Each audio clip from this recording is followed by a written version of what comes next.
ሀይሚ ላገባት ነው። ችግሮቻችንን ለማለፍ ብንጋባ ብዬ አስባለሁ።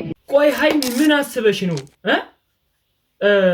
በቃ ብሩክን እስቲ ተረጁ፣ እስቲ ምን እንዳሰበ ተረጁ። የውስጡ መረዳት አለብሽ። ብሩክ በቃ እዚህ ጋር ቆም ብሎ አሰበ። እኔ ብሩክ የቸኮልም አይመስለኝም። አልቸኮልክም። ብሩክ በትክክለኛው ጊዜ ነው የጠየቃት፣ ግን በትክክለኛው ቦታ አይደለም የጠየቃት።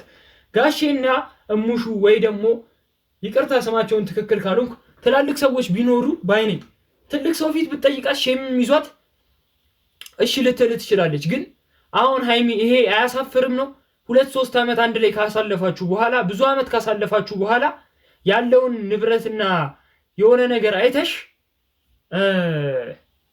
አይሆንም ኑሯችን ሲስተካከል ነው የምንጋባው ማለትሽ በጣም ነው የሚያሳፍረው።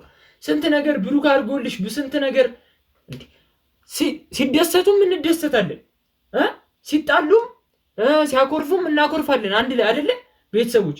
እና ስንት ጊዜ አሳልፋችሁ አሁን ባለ ንብረትና ባለ እንትን ላይ ሀይሚ ሌላ ሰው ልታገቢ ያስበሻል ነው? ይሄንን ግልጽ አድርገሽ ንገሪን። እኛ እኮ በቃ ተጨነቅን አይደለ እንዴ ቤተሰቦች? ግልጽ አድርጋ ብንነግረን እኛም ደስ ይለናል። እና ብሩክ አልፈጠንክም፣ በትክክለኛው ጊዜ ነው ያረከው። ብቻ ቤተሰቦች የብሩክ ሐሳብ በጣም ነው እኔ ደስ ያለኝ። ብሩክ ትክክል ነው የምትሉ አንድ ቁጥር ኮሜንት ላይ አስቀምጡ። የኔ ሐሳብ ደግሞ ደስ ያላችሁ በላይክ አበረታቱኝ። በቀጣይ ቪዲዮ እስከምንገናኝ ሰላማችሁ ብዝት ይበልልኝ። እወዳችኋለሁ፣ አከብራችኋለሁ። ግን ቆይ እንዳታሳልፉት።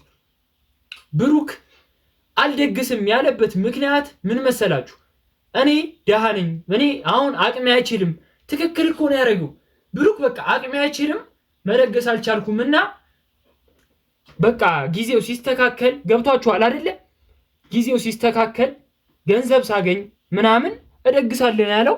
የብሩክን ሐሳብ የምትደግፉ ደግሞ ሃይሚንና ብሩክን የምትወዷቸው የኔን ሐሳብ የምትደግፉ የብሩክን ሐሳብ የምትደግፉ እኔ በላይክ ብታበረታቱን ደስ ይለናል። ብቻ ብሩክ በጣም ትክክለኛ ነገር ነው ያረከው። በቀጣይ ቪዲዮ እንገናኛለን። ሰላማችሁ ብዝት ይበልልኝ። ስለምታበረታቱኝ ከልብ አመሰግናለሁ። የጨረቃ ፋሚሊዎችና የማዳም ቅመሞች እወዳችኋለሁ፣ አከብራችኋለሁ። ቻው